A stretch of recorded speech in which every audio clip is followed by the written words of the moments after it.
Hello everyone, in front of me is iPad Pro, and let me show you how to change wallpaper on this device. First of all, open the settings, then find and select wallpaper, and here just click on choose a new wallpaper.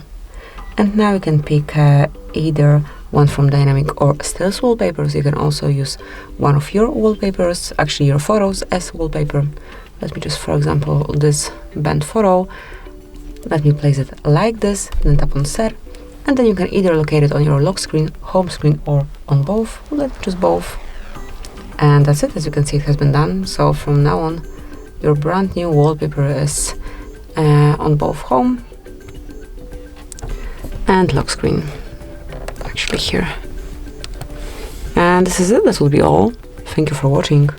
Please subscribe our channel and leave the thumbs up.